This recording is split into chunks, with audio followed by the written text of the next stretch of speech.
Alrighty, we have a little garage update. It is 12:30 in the morning. I'm just about to go to bed, but the tin is up on the roof, and my lights are installed. I had one there, but the garage door hit it, so I got to replace that. And move that garage door track down a little bit. The wiring for the garage doors is done. The wiring for all the lights is done. I had to, because I forgot to put an outlet over there for those lights. So this one is strung across and then put into a splitter right there. So not ideal, but they're just LEDs, low wattage. The furnace is installed and it works. It's currently a nice, comfortable 61 degrees in here, or thereabouts, wherever that says we are. Yeah, about 61 degrees, 62, somewhere around there. Got the license plates back up, except I'm missing one of them. I'm missing my copper Arizona plate from like 77, the Arizona Historic Vehicle plate. But anyways, the furnace is installed. I gotta finish hanging the flue right there. I gotta hang it, but it runs. Look at that.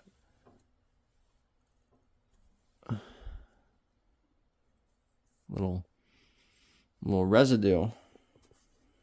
Oh. Well, it's not dripping.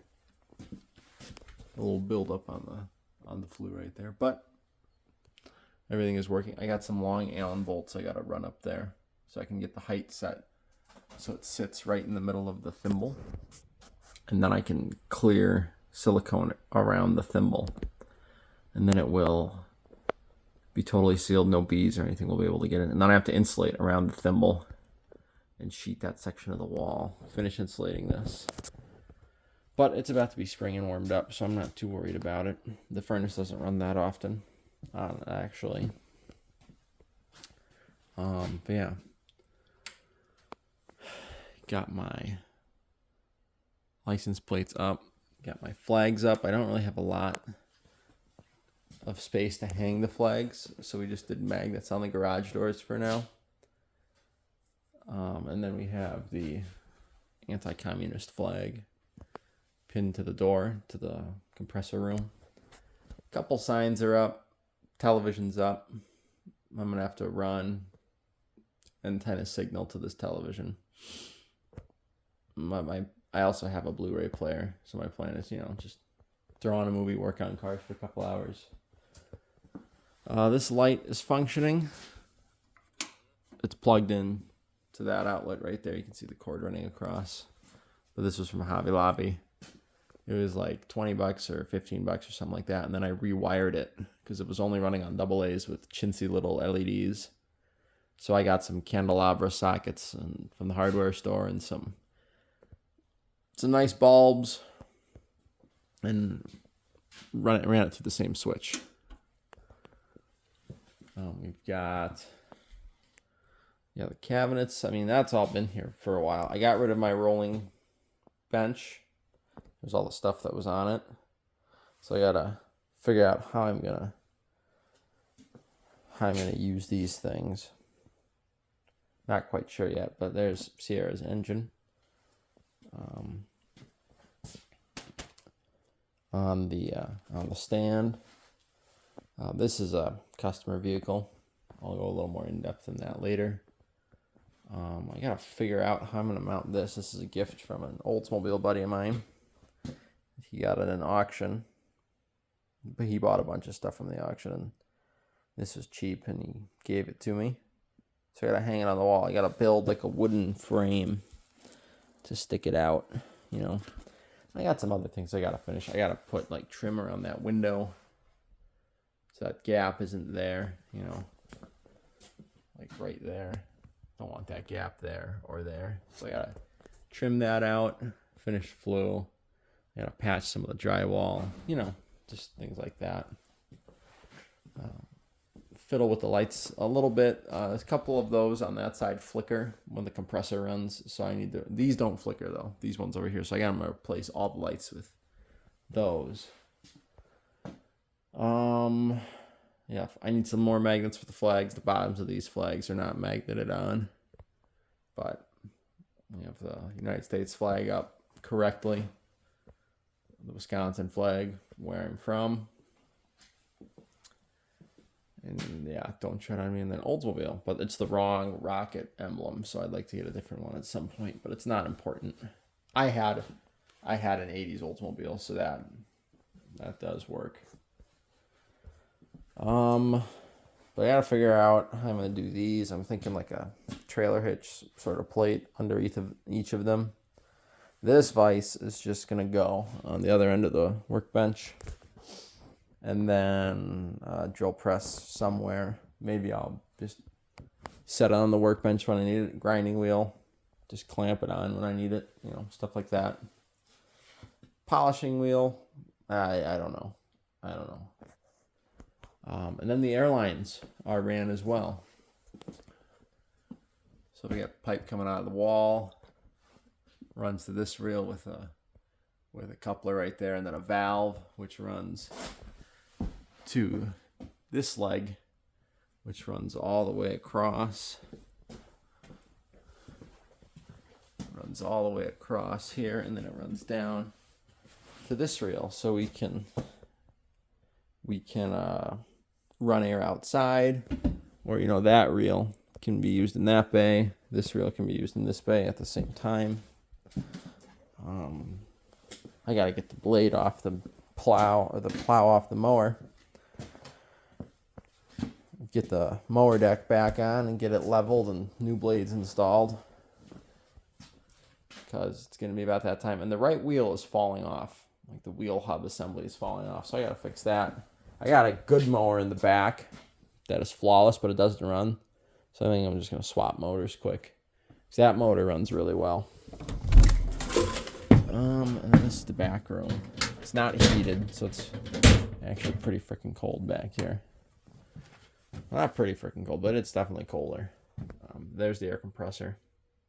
And then we ran a soft line, braided clear line, which is rated for 175 psi at 5/8. So it's a 1/2 inch air line, but 5/8 hose, because pipe and hose are measured differently. 1/2 inch tube would neck it down too much, would be unacceptable. But yeah, that just runs up to that 90 right there.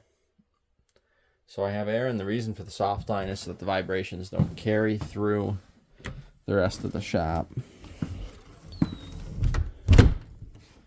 But yeah, a little bit of progress made on the shop, and this is all taken months. Not because I'm not constantly working on it. I got other things going on, working a lot. So it was basically like when I got time, I worked on the stuff, and like doing the ceiling is a 2-person job. So I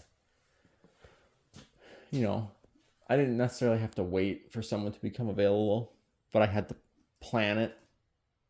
I have to plan my schedule around to have somebody with me.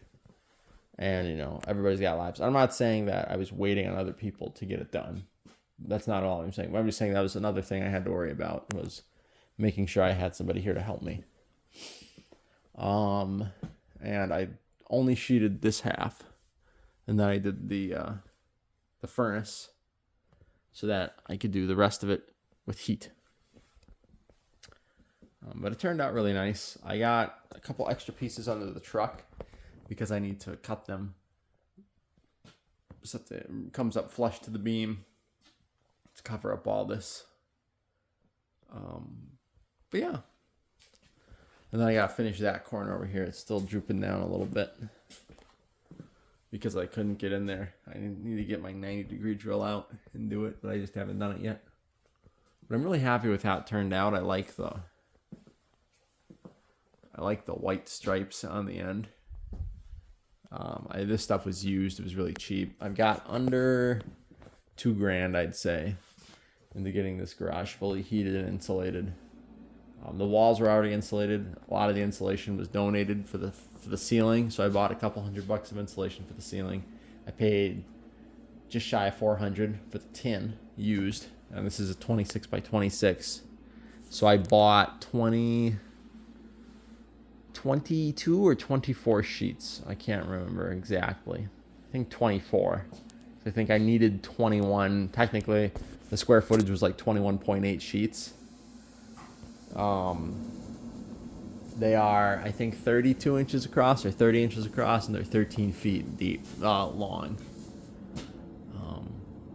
Cutting out around the garage doors was interesting, but it worked out well. There's only one little seam right there, and then on the other side, there's another little seam. But I don't think there's a seam on the other side. I think that's the only cut like that I had to make to fit it around the garage motor. Gas line is the CSST, where it runs to the ceiling and the walls and then into the basement. And then once you get to the basement, it's black pipe, and then there's a little bit of black pipe out here. And a valve out here, and then a valve in the basement so I can shut off this whole branch without having to shut off gas to the house again. But yeah. I haven't been working too terribly hard to get it done, which is why it took a little bit longer, and also being busy, but the results are very nice. I like them. Now there's room. I gotta rebuild the carburetor for the dump truck, the Autolite for the Ford straight 6. And then I gotta make my spring plates, my leaf spring retaining plates, and then fix the leaking rear brakes. And then the dump truck can come home, and then I can start buying gravel and dirt this spring. And then I gotta get the Allis Chalmers up here so that I can put a clutch in it, and then use that to spread my gravel. So yeah, that's about it. But I gotta get this Beetle done first. But that'll be a different video talking about that. And then told my wife I gotta do the gotta get my bottles filled for my torch. I need a bigger torch set. I just have this little portable torch that I've been running, but I gotta get bigger bottles on a roll around cart. And then I was thinking it'd be cool if I could combine the welder and the torch cart together. We'll see how that goes, because it might just be too impractical. Like, I gotta use the torch over here on this project and somebody else has to use the welder. And then, if I have to take the torch out into the driveway, I don't want to roll the welder out there too. And I'm not getting rid of the portable torch. We're gonna keep it because that's nice to just throw in the truck. And take it with you when you need to, or run it out to the parking lot quick so you don't have to roll the big torch out. But yeah, gotta get a bigger set of torch bottles. But my wife is gonna start or continue on this truck eventually when I get the gas bottles refilled. That's about it. I'll talk about the Beetle a different time.